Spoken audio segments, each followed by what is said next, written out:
Beverly navigated the dark roads, her car's headlights cutting through the night like beacons in a sea of uncertainty.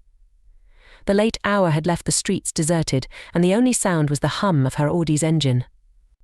Every so often, her phone buzzed with an email notification, a constant reminder of her company's looming issues, rising costs, shortage of skilled labor, and the push for healthier options that had confectioners scrambling. She rubbed her forehead, trying to ease the tension. 5 hours of back and forth, and what do we have? Maybe a deal, maybe not, she muttered to herself, recalling the day's exhausting negotiations. Her original plan was to stay overnight in a city hotel, but homesickness and the desire for her husband's comfort had changed her mind. Wayne will be up, probably can't sleep without me hogging the blankets, she said with a small smile, thinking of her husband. As she pulled into the driveway, she noticed Wayne's car, and her heart lifted slightly. Surprise him, she thought. She reached for the door, her hand hesitating on the handle, her smile fading as she tripped over something unexpected, a high-heeled shoe, sleek and definitely not hers. Her voice trailed off as she picked up the shoe, turning it over in her hands. It was expensive, the kind she never wore, glossy and sharp. Stepping inside, Beverly felt a chill that had nothing to do with the night air. Her home, usually so familiar and comforting, now seemed to hold secrets in its shadows. She moved silently, the soft carpet muffling her steps as she made her way through the dimly lit hallway. The living room was a mess, not like the pristine place she had left. A woman's scarf lay draped over the back of a chair, a purse discarded carelessly on the floor. This can't be happening, Beverly whispered to herself, her mind racing as she pieced together the signs.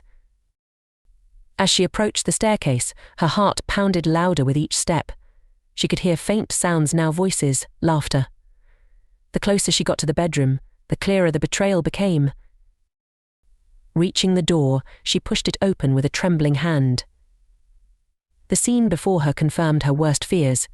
Wayne, her partner of 5 years, was there with someone else, wrapped in what should have been their safe, shared space. Her space. Their bed. The laughter stopped. Wayne turned, his expression shifting from contentment to shock in an instant. Beverly, this isn't. Is. How could you? The words left her lips before she could think, raw and pained. The woman beside him scrambled for the sheets, her face a mask of embarrassment and fear. I'm so sorry, I didn't know. Didn't know what? That he was married? That this is someone else's life you're stepping into? Beverly's voice was ice, her body rigid with hurt. Wayne stood, the sheets slipping as he moved. Bev, please, let me explain. There's nothing to explain, Wayne. Beverly cut him off, her eyes stinging with unshed tears, her heart breaking in her chest. Nothing. She turned on her heel, the room spinning slightly as she steadied herself against the wall. Wayne called after her, his words falling on deaf ears as she descended the stairs, her mind made up. The home she had loved felt like a trap, every memory tainted. She needed to think, to breathe, away from the lies and the betrayal. As she reached for her keys, her resolve hardened. She would not crumble, she would not falter. Wayne had made his choice, and so would she. Beverly found herself pacing the empty kitchen, each step a thud against the cold tile floor that seemed to echo back her turmoil. The silence of the house weighed heavily on her as the events upstairs played over and over in her mind like a nightmarish loop. Her initial shock was giving way to a smouldering anger, each breath a struggle against the rising tide of betrayal. She leaned against the kitchen island, her fingers tracing the marble countertop absent-mindedly. The room was dark except for the moonlight streaming through the window, casting long shadows that danced with her every movement. I need to think. I need. Something she murmured to herself, her voice a raspy whisper betraying her inner chaos. As Beverly turned to leave the kitchen, her eye caught a glimpse of something under the dining table, a man's belt, not Wayne's style at all, far too flashy. Her heart skipped, and a sour taste filled her mouth. This isn't just a mistake, she said aloud, the reality dawning on her. Her house had been turned into a place she no longer recognized, tainted by her husband's actions. She moved through the living room, her eyes now sharpened, catching every anomaly. There, a pair of men's cufflinks on the coffee table, not Wayne's either. Her mind raced. How long has this been happening? The question throbbed in her head, each discovery a confirmation of her worst fears. Stepping into their shared office, she noticed papers askew, a photo of them knocked over. It seemed petty, but in her current state, it felt significant, an outward reflection of her inner state of disarray. She righted the photo, her fingers lingering on the glass. "We looked so happy," she whispered, her voice cracking as the image blurred through her tears. As she turned to leave the room, her phone buzzed. Reflexively, she checked at a message from Wayne. "Bev, please come back up. We need to talk. I can explain." Her hands trembled as she typed a reply. Nothing to say. Save it, she hesitated, then pressed send before she could change her mind. Retreating to the guest room, she slammed the door shut behind her, leaning against it as if to physically hold back the chaos. Her breath came in ragged gasps, her mind whirring with the implications of everything she'd seen. The house was quiet again, eerily so, as if holding its breath. Beverly slid to the floor, her back against the door, her eyes closed tight. How did it come to this, she asked the silent room, her voice a mix of anger and sorrow. The sound of her phone buzzing again broke the stillness. She glanced at the screen, seeing another message from Wayne. "It's not what you think, Bev. Please, let's just talk." Beverly stared at the screen for a long moment, her decision crystallizing. "Talk," she scoffed quietly, wiping a tear from her cheek. "Yeah, we'll talk. But on my terms, Wayne. On my terms." She pushed herself up, her resolve hardening with each breath. This was just the beginning, and she was ready to confront whatever lay ahead, but she needed a plan. For now, though, she needed distance to think, to strategize, to survive. With a deep breath, she walked back into the dark, silent house, each step a declaration. She was unraveling the lies, piece by piece. Beverly sat alone at the kitchen island, the only light in the room coming from the dim glow of the street lamp outside filtering through the blinds. She stared blankly at the half-filled glass of wine in front of her, her thoughts swirling as chaotically as the storm she could hear beginning to rage outside. Her mind replayed the night's revelations over and over. The unfamiliar high-heeled shoe, the items scattered throughout her once pristine living room, Wayne's betrayal, his excuses. Each memory stoked the fire of betrayal that burned in her chest, yet her face remained stoically impassive, her tears stubbornly refusing to fall. Beverly picked up the wine glass, her hand steady despite the tumult within. She took a sip, the wine's familiar taste now bitter. "This isn't how I thought tonight would end," she murmured to herself, her voice hollow. The silence of the house was suffocating, and the quiet was only broken by the occasional buzz of her phone. Wayne was still trying to reach her, desperate texts piling up unread. She couldn't bring herself to look at them yet. Not now. She got up from the stool, her movements slow and deliberate. Walking over to the window, she watched as the rain lashed against the pane, the droplets racing each other down the glass like the myriad emotions battling within her. "I built everything for us, for our future," she whispered into the darkness, the pain in her voice palpable. And he just threw it all away. Her reflection in the window stared back at her, a woman unrecognizable even to herself, hardened by betrayal yet still standing. As she turned from the window, her gaze fell on a photo on the fridge, a snapshot of her and Wayne at a company gala, his arm around her, both smiling. Reaching out, she traced her fingers over the image, then, in a sudden movement, yanked the photo down and crumpled it in her fist. "It's just you and me now," she said to herself, referring to the resilient part of her spirit that refused to be broken. She tossed the crumpled photo into the trash and made her way to the living room, needing a change of scenery even if it was just a different set of walls within the same house of secrets. Beverly collapsed onto the sofa, her eyes scanning the room, each item a reminder of a lie. Her gaze settled on the small bar cart in the corner, stocked with liquors and memories of happier times. No, she decided aloud, not tonight. She wasn't going to drown her sorrows or numb the pain. She needed a clear head. Her phone buzzed again, louder this time, a demanding vibration on the hardwood coffee table. She reached for it, hesitated, then picked it up. The screen lit up with Wayne's name, but this time she didn't ignore it.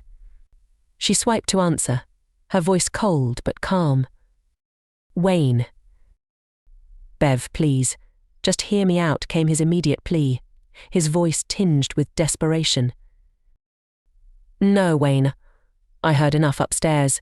Save your breath and your excuses." "Beverly, I..." No, she cut him off, firmer this time.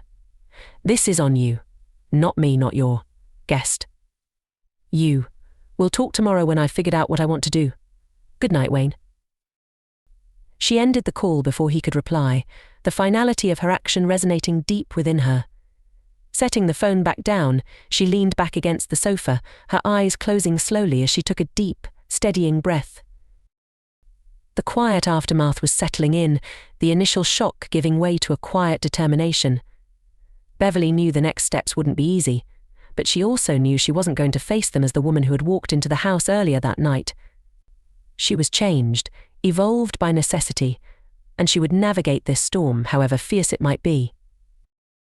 The night had worn on, leaving a heavy blanket of silence over the house. Beverly hadn't moved from the sofa for what felt like hours, her mind racing through every possible scenario. As the first light of dawn began to seep through the curtains, her resolve solidified. It was time to confront Wayne not just about his infidelity but about their future, or rather, the lack of it. Hearing footsteps approaching, Beverly steeled herself. The sound of Wayne's cautious tread was like an alarm ringing through the tense air. "Bev," Wayne started as he appeared at the entrance of the living room, his voice tentative. "Can we talk?" Beverly looked up, her expression unreadable. "Talk," she echoed, her tone sharp. "Yes, let's talk, Wayne. Let's talk about how my husband thought the best use of our marriage bed was to share it with someone else." Wayne flinched, as if the words were physical blows. "I know how it looks." "How it looks," Beverly cut him off, rising from the sofa to face him directly. "It doesn't just look bad, Wayne. It is bad. It's betrayal." "I made a mistake," Wayne pleaded, his hands outstretched as if trying to bridge the distance between them with gestures alone. "A mistake?" Beverly's laugh was bitter. "No, a mistake is forgetting to take out the trash, not sleeping with someone else in our home." Wayne's face fell, the weight of the situation pressing down upon him. I don't know what to say." "That's the first honest thing you've said all night," Beverly retorted. She crossed her arms, her body language closing off. "What do you want from me, Wayne?" "I want to fix this," he said quickly, too quickly, desperation edging his voice. "Fix this?" Beverly shook her head. "You can't fix this. It's not a leaky faucet or a broken door. You broke us." Wayne took a step forward, his expression earnest. "I know I messed up, but I can make it right. We can go to counseling, we can." "Stop, just stop," Beverly interrupted, raising her hand to ward off his words. "This isn't about fixing. This is about trust, and you shattered it. I asked you for a divorce, and I meant it. But, Beverly, think about what this means: our home, our plans, our future." Wayne's voice cracked, the facade of control crumbling. "Our future," Beverly's voice rose, a mix of anger and pain. "You thought about our future when you brought her into our bed. No, this is about you not wanting to lose the comfort, the convenience." Wayne was silent for a moment, his eyes not meeting hers. "What about our company? You know how much we've built together. You need me."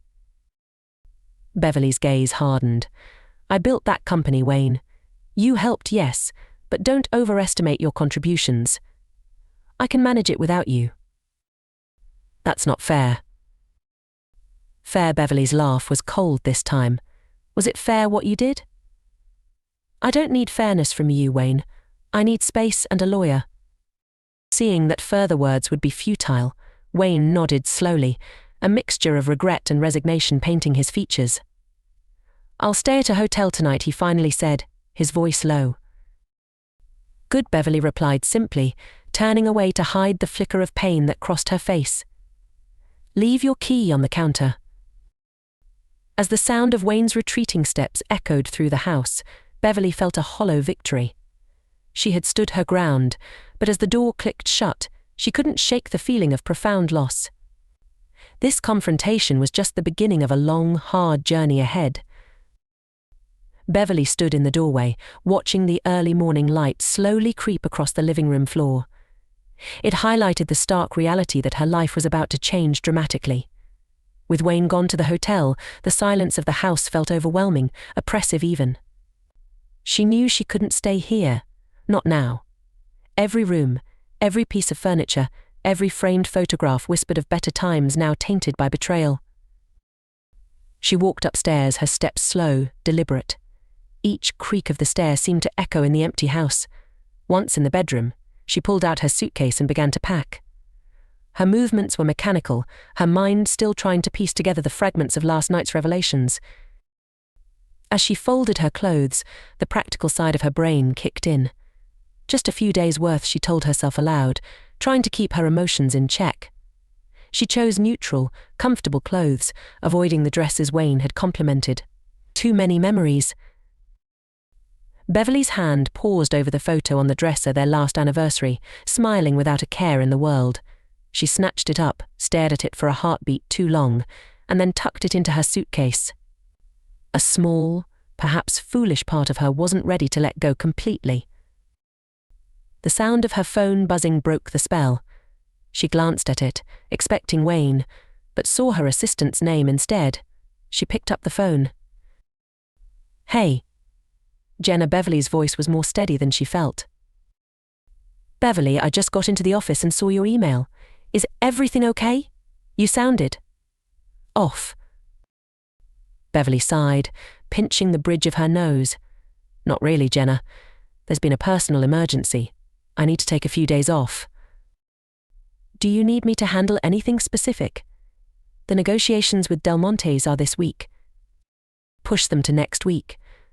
And could you make sure the team stays on top of the Fortin project? I can't afford any slip-ups there." "Of course, Beverly."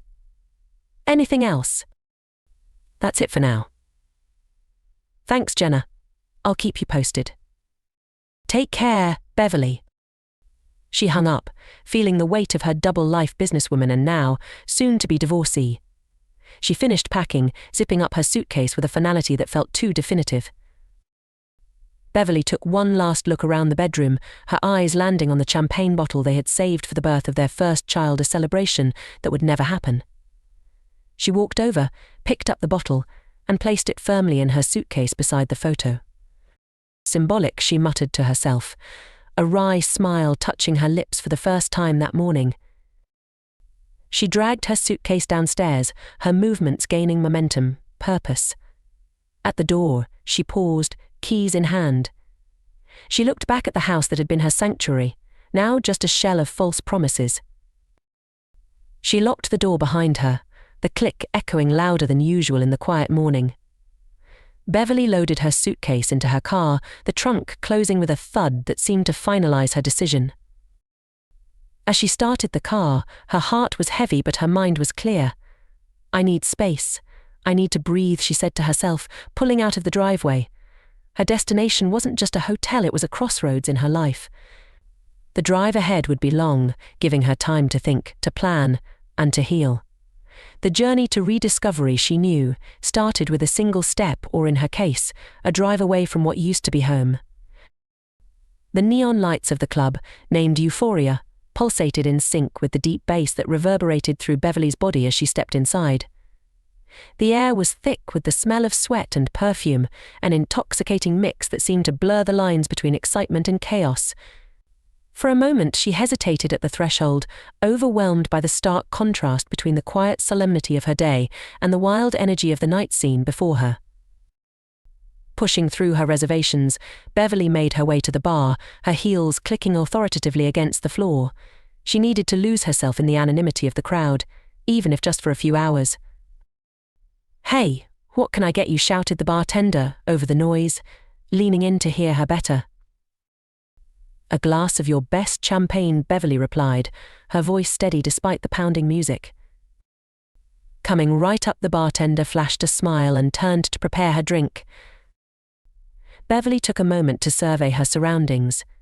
The club was a kaleidoscope of flashing lights and gyrating bodies. People from all walks of life were there, each lost in their own world of rhythm and night. Her drink arrived, bubbles dancing merrily in the flute. She took a sip, the crisp taste momentarily clearing the fog of emotions clouding her mind. She moved towards the dance floor, the music pulling her in. As she danced, Beverly felt the layers of tension start to peel away. Each movement, each step took her further away from the pain of betrayal and closer to reclaiming her sense of self. She closed her eyes and let the music dictate her movements, her body syncing with the beats, her heart gradually lightening. But the respite was short-lived. A pair of hands landed unexpectedly on her waist, pulling her out of her reverie. Beverly spun around, her eyes meeting those of a man who smiled a little too confidently. "Hey, pretty lady, care to dance?" he shouted over the music, his grip firm on her. Beverly pulled away sharply. "No thanks, I'm fine on my own," she responded, her tone colder than she intended. "Oh, boy. Come on, don't be like that." The man didn't relent, his smile turning into a smirk. He tried to pull her closer again, his intentions clear. "I said no." Beverly pushed against his chest, her voice firm, loud enough to cut through the music. Her heart raced, not from the dance, but from anger and a rising panic. He frowned, his hold loosening. "No need to be uptight," he muttered, finally stepping back. Beverly took a deep breath, her dancing mood thoroughly spoiled. She turned away, threading through the crowd back towards the bar. She needed another moment to collect herself, maybe another drink. As she sat at the bar, nursing her second glass of champagne, Beverly pondered over the decision to come here. It seemed like a good idea at the time, a way to forget, to feel something other than hurt. But the reality was different. This wasn't her scene, not anymore. She was too raw, too exposed. "Everything all right?" The bartender noticed her troubled expression. "Just not my night, I guess," Beverly sighed, offering a weak smile. "Happens to the best of us." "This one's on the house," he said, sliding a glass of water towards her. Thanks, she appreciated the gesture, her thoughts turning back to what lay ahead. The escape she sought in the club's chaos was fleeting. The real work, the healing and the decisions about her future, still awaited her. With a final glance at the throng of dancers, Beverly decided it was time to leave. She left the club, the night air cool and soothing on her skin. As she walked to her car, the reality of her solitude hit her once more. Tonight was not the escape she hoped for, but it was a step away from her old life, and while the path was uncertain, it was hers to walk. Beverly stepped out of the nightclub, the chill of the night air hitting her as she left the stifling heat of the dance floor behind. The loud music became a muffled thump as the door closed, leaving her in relative silence on the street. Her ears rang, and her mind buzzed not just from the champagne but from the abrupt and unwanted advance she'd just escaped. She wrapped her coat tighter around her as she walked, her heels clicking on the sidewalk. The streets were quieter here, the bustling nightlife a block away seemed like a different world. She needed to catch her breath, to collect her thoughts, to decide her next move. Her phone vibrated in her purse, a silent reminder of the world she was trying to temporarily forget. She ignored it, her pace quickening as she headed towards the taxi stand she remembered seeing earlier in the night. As she walked, her mind replayed the earlier confrontation at the club. She'd always been strong, independent, but tonight had shaken her. The invasion of her personal space, the reminder of her vulnerability, it was too much. A reflection in a store window caught her eye. She stopped, staring at herself. "Who are you now, Beverly?" she whispered to her reflection. The face staring back seemed foreign, a mask of strength over a well of turmoil. She was so engrossed in her thoughts that she didn't hear the footsteps behind her until they were almost upon her. A hand grabbed her shoulder, spinning her around. It was the man from the club, his face distorted in a sneer. "I told you, we're not done dancing," he slurred, his breath heavy with alcohol. Beverly's heart raced. Her immediate reaction was fear, then anger. "Get off me," she snapped, trying to pull away, but his grip was tight, his other hand grabbing her arm. "Just a dance, come on. Don't be such a..."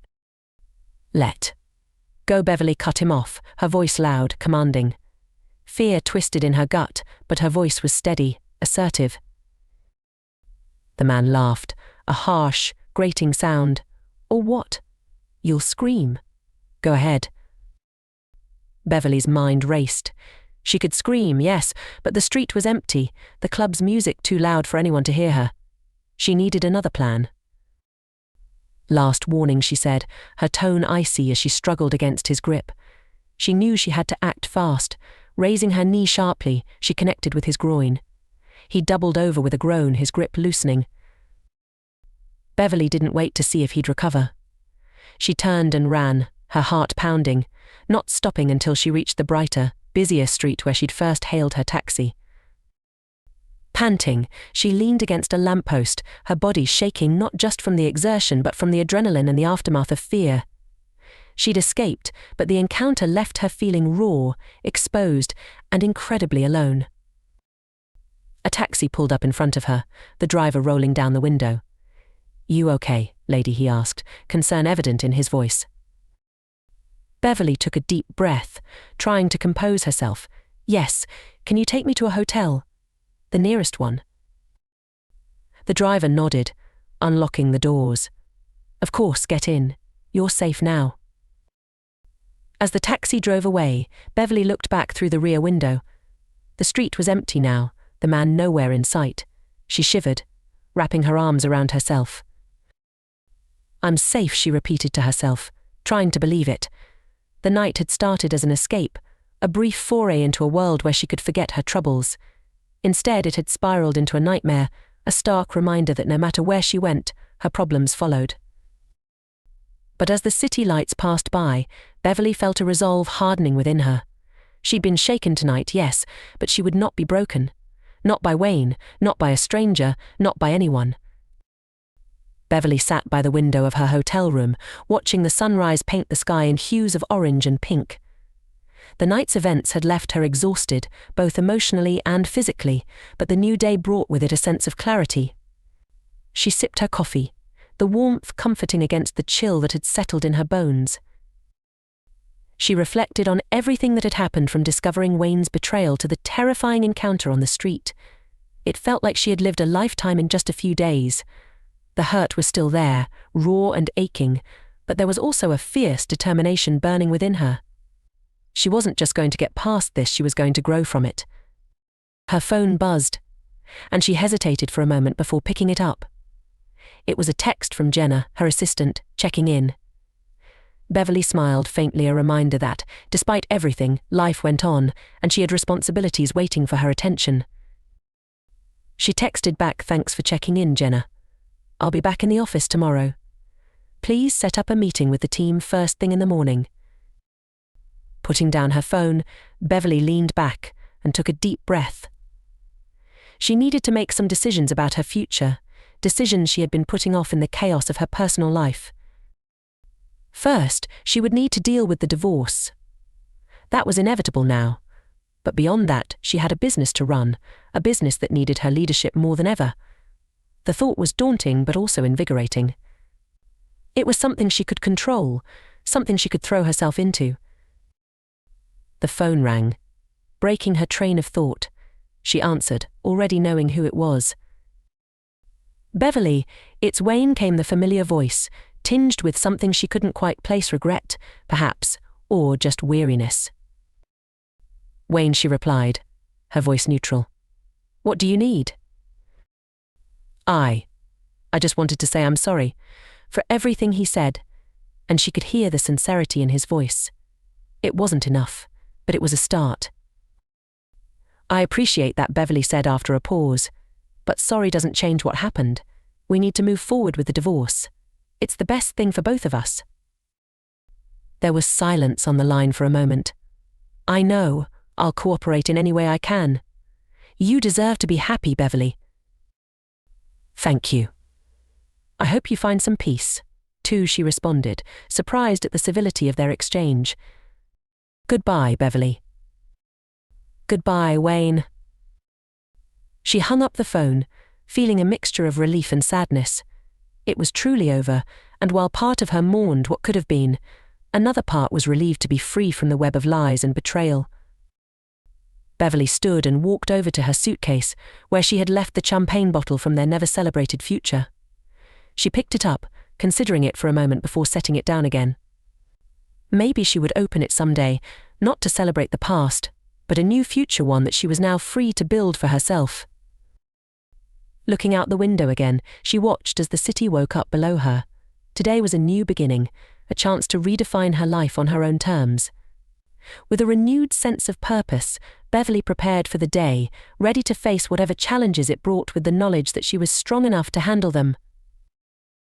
As she left the hotel room, she felt the weight of the past start to lift, replaced by hope and a resolve to move forward. Today was not just another day, it was the first day of the rest of her life. Months had passed since the tumultuous nights that reshaped Beverly's life. She sat in her office, looking over the skyline as the sun set, painting the city in gold and amber. Her office was quiet, the hustle of the workday having ebbed, leaving her with her thoughts and the soft hum of the computer. Jenna knocked gently on the doorframe, a smile on her face. "Heading out, Beverly. Do you need anything before I go?" Beverly looked up, returning the smile with genuine warmth. "No, thanks, Jenna. Have a great evening." "You too, Beverly. Big day tomorrow," right? Jenna's voice was encouraging, supportive. "Yes, it is. We're finally launching that new line we've been working on for months. Feels good to see it all coming together," Beverly responded, her eyes lighting up with excitement. "Couldn't have done it without you, boss. See you in the morning," Jenna waved as she left, leaving Beverly alone with her thoughts. Beverly leaned back in her chair, her gaze drifting to the framed photo on her desk. It was the one she had crumpled that night, now smoothed out and prominently displayed. It was a reminder not of the pain, but of her resilience and ability to move beyond it. Her phone buzzed, and she picked it up to see a message from her lawyer, all finalized with the divorce. "Beverly, documents are ready for your final review." She typed a quick reply, "Thank you. We'll look at them first thing in the morning." Setting down her phone, Beverly felt a sense of closure. The divorce was nearly behind her. It had been tough, emotionally draining, but necessary. She had found strength she never knew she possessed, forged in the fires of betrayal and adversity. Standing, she walked to the large window, her eyes on the horizon. "I made it through," she whispered to herself. "And I'm stronger for it." Turning back to her desk, she pulled out her journal, a habit she had picked up in the months following the breakup. She wrote down her thoughts from the day, her plans for tomorrow, and a note of gratitude for the strength she had found in herself. As she wrote, she reflected on the journey. From the heartbreak to the confrontation, from the fear to the recovery, each step had taught her something valuable about herself. She had learned to trust her instincts, to stand up for herself, and to prioritize her own happiness and well-being. Beverly closed the journal, her mind clear and focused. The challenges of the past had prepared her for the opportunities of the future. She was ready to face whatever came next, not just as a survivor but as a thriver. The office was quiet as she packed up her things to leave. The city lights twinkled below, a beautiful backdrop to her new beginning. With a deep, contented sigh, Beverly turned off the lights and closed the door behind her, stepping into her future with courage and hope. As she drove home, the weight of the past months felt lighter. She was moving forward, the hero of her own story, ready to write the next chapter on her terms. The road ahead was open, filled with potential and promise, and Beverly was ready to meet it head-on, with her head held high and her heart open to new beginnings.